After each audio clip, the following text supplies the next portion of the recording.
কর, মাছগুলো নিয়ে বাজারে যেতে হবে তো। এই তো ভাই হয়ে গেছে, আর একটু।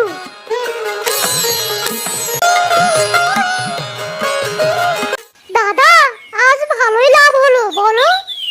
লাভ মানে? লাভের 14 গোষ্ঠী মাইরি। এই যে এলে দুই ভাই, বলি শুধু কাজ করলে হবে নাকি পেটে কিছু দিতে হবে? এসো এসো, হাত মুখ ধুয়ে খেয়ে নাও। বলি নিজের ভাইকে আর কত এইভাবে আগলে রাখবে? এবার বিয়ের একটা না ব্যবস্থা করো। কি যে বলো না বৌদি, আমার বউটাও লাগবে না, তোমাদের মতো দাদা বৌদির ভালোবাসা পাচ্ছি, এটা হলেই চলবে। আরে তা বললে হয় নাকি? আমার 10টা না 5টা না, একখানা সোনার টুকরা ছোট ভাই, তার জন্য তো আমি লাল টুকটুকে বউ নিয়ে আসবো। একটা পাত্রী দেখে রেখেছি গো বউ। তাহলে আর দেরি কিসের, বিয়েটা লাগিয়ে দাও। বাবা, আমার দেওয়ার দিকে লজ্জা লাল হয়ে যাচ্ছে। এই চলো চলো, আর দেরি করে কি লাভ? সন্ধ্যের আগে তো বউ নিয়ে ফিরতে হবে। এই ফিসকে গাড়িতে ওঠ। না না, আমি গাড়িতে চড়ে বিয়ে করতে যাব না। যাবি না মানে? তাহলে এতটা পথ কিভাবে যাবি? আমার ঘাড়ে চড়ে যাবি নাকি? হ্যাঁ, কেন বাসে চড়ে যাবো? আমারও অনেক দিনের ইচ্ছে, বাপ দাদা রেখে যাওয়া বাঁশবাগানের বাসে চড়ে বিয়ে করতে যাব। এই দাদা, না করিস না আর। ও বৌদি, না করো না কিন্তু। ইরে মাইরি, বাসে চড়ে যাবি মানে? ছি ছি ছি ছি ছি ছি, সবাই কি বলবে? সে যে যাই বলুক, আমার দেওয়ালে যখন ইচ্ছে তাহলে সেটাই হবে গো। হুররে, বাস কাট রে। আমার ভাই বিয়ে করবে বাসকে, টুকু টুকু বিয়ে করবে বাসে চড়ে। উলালা উলালা, শোনা না শোনা না, লা লা লা লা লা লা লা।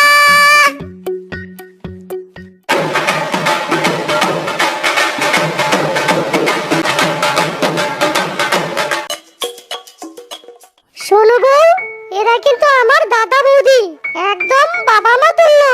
ওদেরকে সব সময় সম্মান করবে, কেমন? হ্যাঁ হ্যাঁ, নিশ্চয় করব।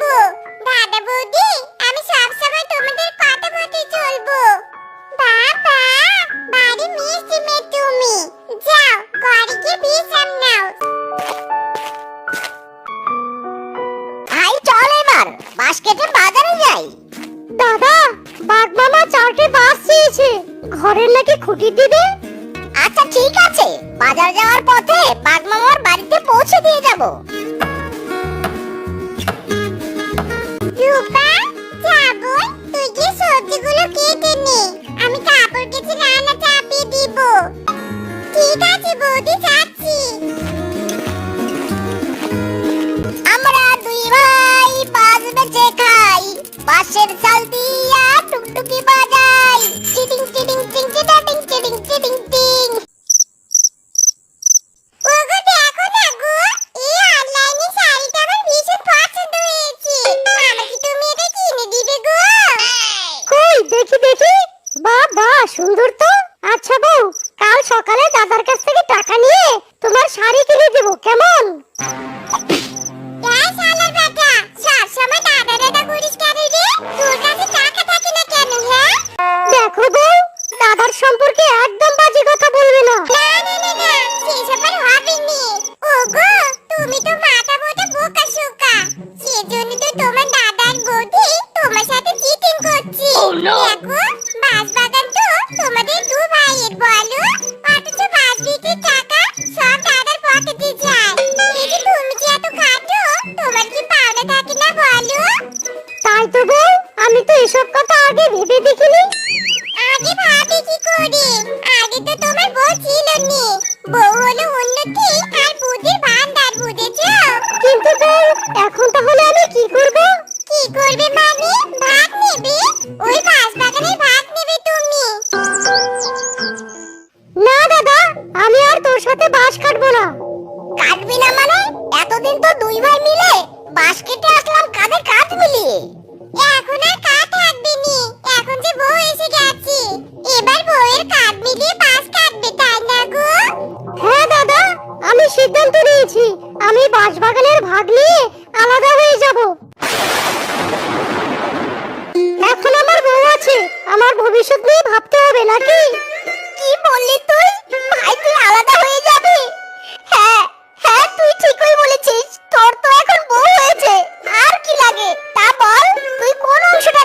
বামেরটা নাকি ডানেরটা? আমরা ডানের অংশটা নিব। আচ্ছা ঠিক আছে। মিসকে আমায় দুটো বাঁশ দে তো, মোটা দেখে দিস। কেন ভাই, বৌদি কি গাছ থেকে নামে না নাকি? তুমি কি বাঁশ দিয়ে গুঁতা দিবে নাকি? আরে না রে, ঘরের চাল ঠিক করব। দে দে, তাড়াতাড়ি দে। কি গো, বাঁশ কেমন বিক্রি করলি? এই দুই একটা বিক্রি করেছি। সবাই তো দাদাকে ভালো চেনে, তাই দাদার কাছ থেকে বেশি কিনে গো। না না, যে করেই হোক দাদার বাঁশের ব্যবসায় হারিকেন জ্বালিয়ে দিব, আর তোমাকে বাঁশ দিয়ে দাঁড় করিয়ে দিব গো। সবাই তখন তোমাকে চিনবে।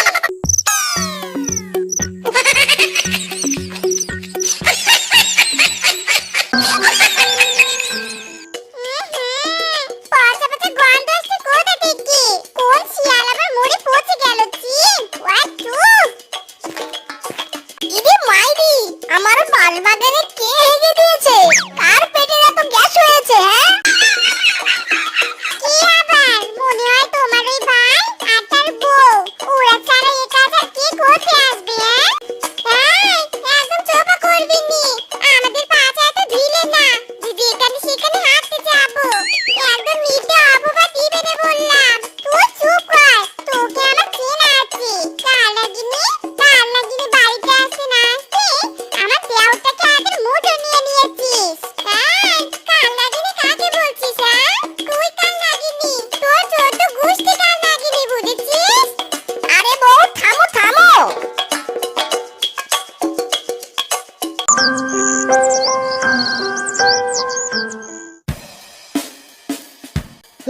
সবই তো শুনলাম। বাঁশ পাকানোর ঔষধ দিতে পারি, কিন্তু দামটা একটু বেশি দিতে হবে। সে আপনি যত চাবেন ততই দিব। এই নে, প্রতিটা বাঁশের গোড়ায় এক ফোঁটা এই ঔষধ ঢেলে দিবি। দেখবি এক রাতেই কাঁচা বাঁশ পাকা হয়ে যাবে। ও আচ্ছা, তাই বুঝি? ডাক্তার বাবু, আপনার পাছায় ঢেলে দিলে বুঝি আপনিও পেকে যাবেন? ওরে হারামি তবে রে!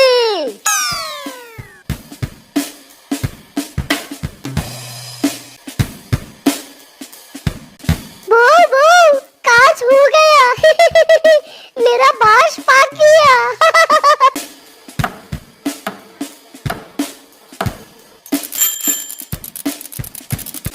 আরে পাকা বাঁশ, আমি তো এমন বাঁশই খুঁজছিলাম। এই পাকা বাঁশ অনেক শক্ত হয়, ঘরের খুঁটির জন্য একেবারে মজবুত। এই ফিচকে, আমায় 8টা বাঁশ দে। আমাকেও দুটো দে। দিন দিন ফিচকে শিয়ালের পাকা বাঁশ জমজমাট ভাবে বিখ্যাত হয়ে যায়।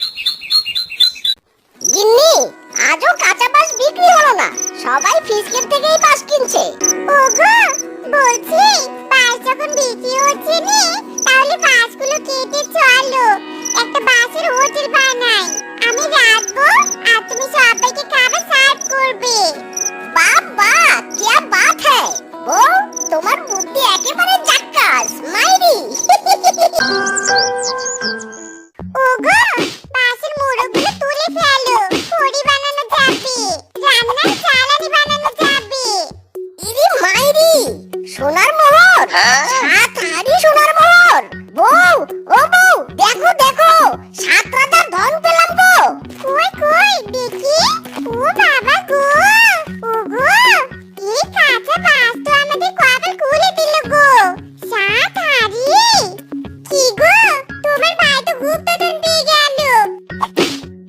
এই হারামজাদা, টসৌলি নাকি? হ্যাঁ, বউ, চলো চলো, আমরাও দেখি আমাদের পাকা বাঁশের নিচে কোনো গুপ্তধন আছে নাকি।